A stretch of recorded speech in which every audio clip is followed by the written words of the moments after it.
So I'm out here today at the Erwin project. Went really well. It went so fast. We've actually, even before we're finished, we've actually got this thing sold, and we've sold this to an investor. So again, the market being as hot as it is, it's just a really fantastic time to be selling real estate. But one of the things that this investor did was he follows my property. He's purchased a couple from me in the past, over the last 2 years as a matter of fact, and so he'll call me periodically and ask, do you have anything else available? And he automatically knows it's a great product. But anyway, I've done some fun color schemes in this one, so I just want to share that with you. I've added in red, which always screams out at the street, no matter what. But what I also did on this one, besides using our typical wood framed windows and pot shelves, I popped on red geraniums, which we've kind of done before, and they just scream off the street. I've used a little piece of a red table that we have. We use this sometimes indoors. Put it by the front porch just to stage out a little bit of an environment. And as you take a look over here, I just carried over to this window, very similarly, the same thing. But I've used these aqua colored shutters this time. Kind of unusual, who would ever think to use it, but it just really jumped out. And I got the idea by working on a property down at the beach. I saw that down there people use a lot of really fresh, clear colors. So I brought it here. We're kind of more in the inland where it's a lot hotter. But this house looks very, very fresh. Everybody thought I was crazy for using aqua, but it turned out really, really great with the red, the beige on the house, and the white trim. Really cool. So come on inside. I want to show you what I've done to the interior of this place, because the before afters will show you a real nice transformation.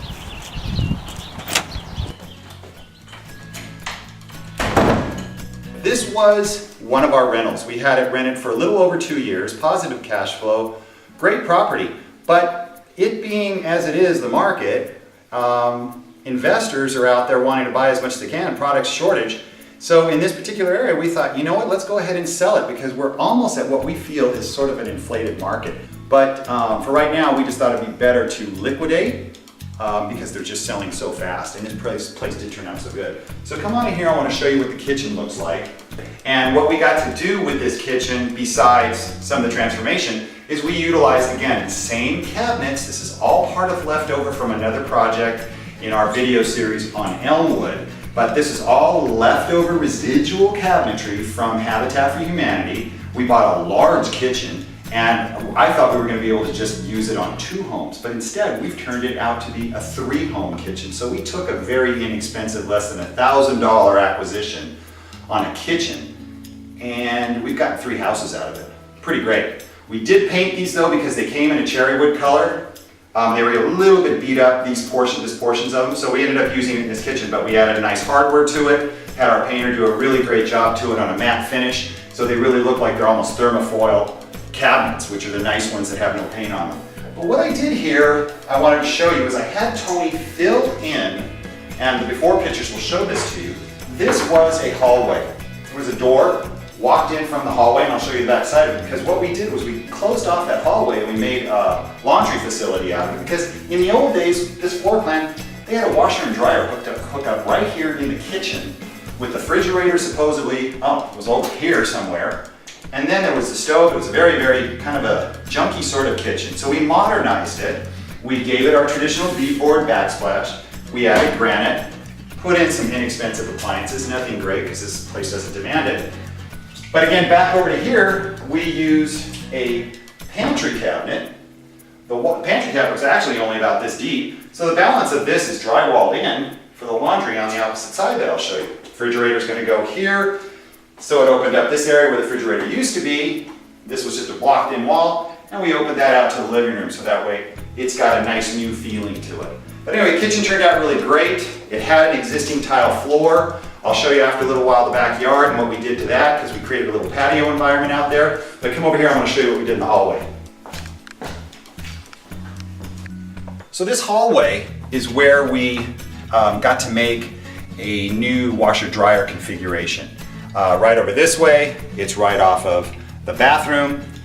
Bathroom was the way it was when we bought the home, and it was in really great shape as a rental. We literally just cleaned it up, staged it, and that's that. This is a standard water heater closet right here, so it's already just pretty much as it was. Just did paint and cleanup. But what we did from this hallway right here was we configured a closet for a stackable washer and dryer. And this used to walk into the kitchen literally by moving the gas lines, water lines, and vented it out for the dryer. You've got a nice little hookup here. This is going to be a rental, so that's really all they really need. It's just a 3-bedroom, 1-bath house. So it turned out really great, and we've actually had this floor plan in this city 4 different times, and we've done this each time. Totally unintentional that we bought this house floor plan in so many different areas. This builder back in the 50s must have just planted it everywhere. But we've done this to this house and it turned out really great. But come on, I want to show you the living room. Fireplace turned out really pretty. So this is the living room, and you can see we stage it. It's right off that kitchen and the entry, and the fireplace was already here.